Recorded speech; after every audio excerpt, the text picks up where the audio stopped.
Dad, when did I first start Mallet footwear? 2015. Started Mallet footwear in 2015.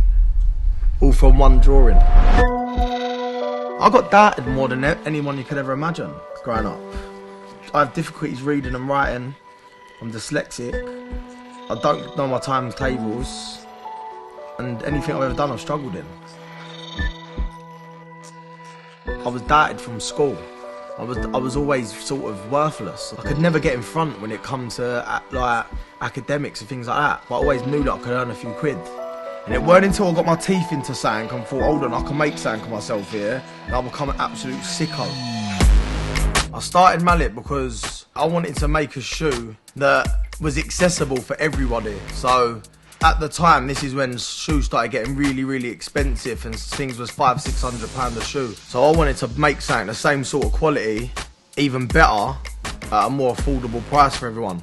So I was that guy when I started out that lived above his means with everything. I was trying as hard as I can to keep my head above the water. Like, I'd lend money off family members to just help me get by, but then I had a 10 grand watch on my wrist. Who the fuck does that? I was trying to impress people and paint a picture of me that weren't me. So when it come to starting out with Mallet, I had to knock every single job that I was doing at the time on the head because I wanted to focus just on this. I've always been quite big on the law of attraction and things like that. And people say, alright, for example, Conor McGregor's worn your stuff. How does that make you feel? I knew he was going to do it. I knew it.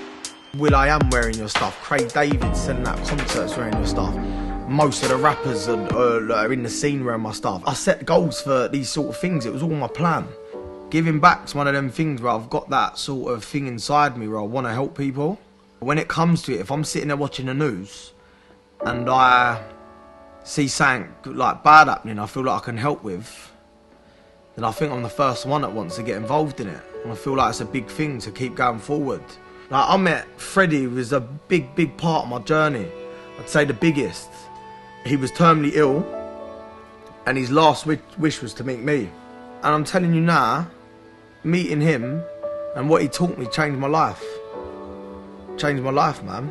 And Fredi come along and asked to design his shoe with me and put all my perspective in the right place. Like, what I'd actually done, I'd inspired a young kid.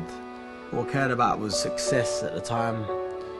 Didn't feel like I see my family as much. It's quite selfish, really. I feel like I was at quite a selfish stage of my life. I was sort of in my own world of it, and I just thought I was invincible. But then I've got a 12-year-old kid that ain't got long left, and all he wants is just to meet me. I remember saying, when we design a shoe, that I'll bring it out for him, and all the proceeds go to him. And he turned around and said, "Nah, I don't want the money, I want to give it to charity." Everything I taught him that day, he went back to Great Ormond Street and he used. He was making trainers in Great Ormond Street on an iPad.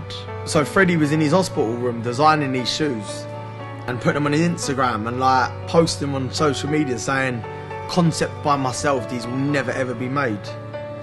So unfortunately, by the time I could make the sample to show him, he died. And that was a tough time for me, man. It taught me things that I never knew about myself.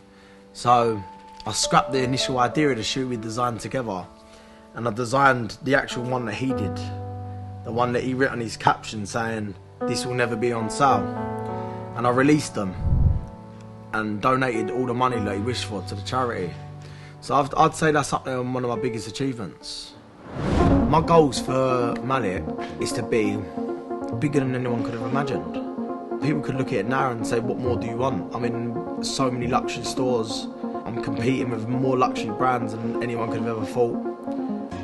I think the only people I've got to thank is like my customers and people that supported me. Even if you supported me and never bought a Mallet product, it's not about that. It gives you that extra push in the mornings.